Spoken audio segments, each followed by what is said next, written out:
Assalamualaikum warahmatullahi wabarakatuh. Bertemu lagi dengan saya Faris Nurul Hikman dengan NIM 231330056.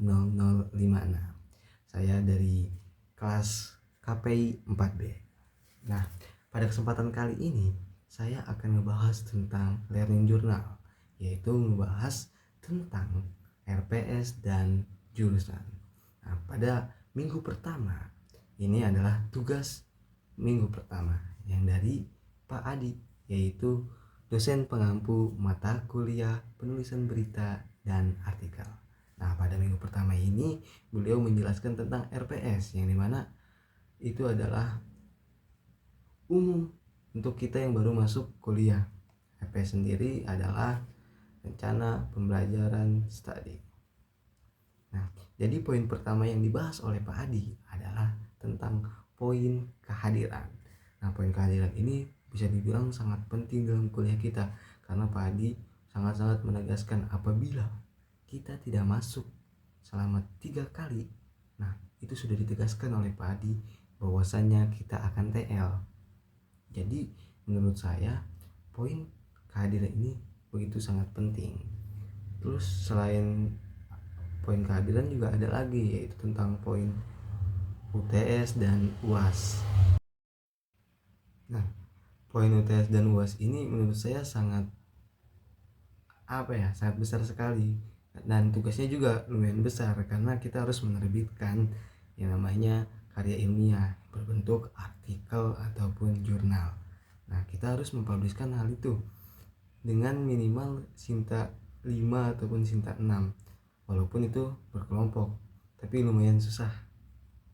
Nah, itu pun sama dengan halnya UAS. UAS pun seperti itu, tugasnya harus tadi mempublikasi yang namanya karya ilmiah berbentuk artikel ataupun jurnal. Nah, kita beranjak ke pembahasan selanjutnya, yaitu tentang jurusan. Yang mana jurusan yang saya tempati yaitu adalah komunikasi dan penyiaran Islam. Pak Adi sebagai pengampu mata kuliah penulisan berita dan artikel menjelaskan tentang jurusan tersebut, yang dimana kita cicil. Yang pertama ada komunikasi.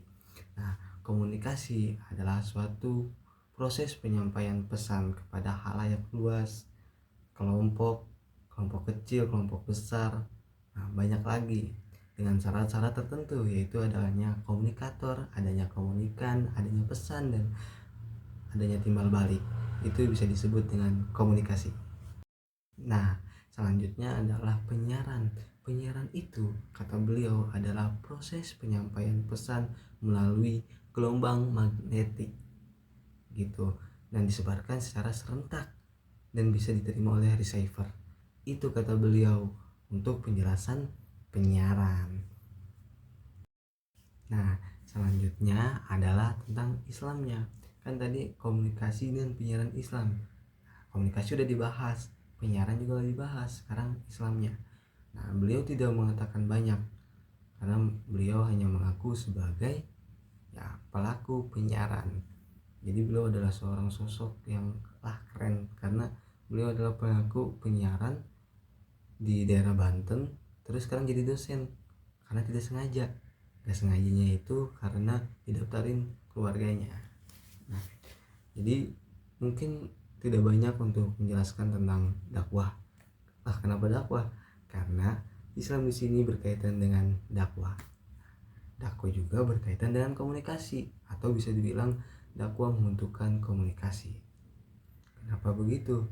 Karena dakwah di sini kita menggunakan komunikasi.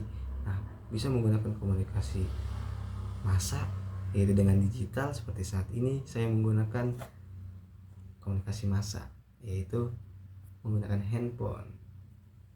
Thank you. Mungkin saya hanya bisa menyampaikan segini, kurang lebihnya mohon maaf. Assalamualaikum warahmatullahi wabarakatuh.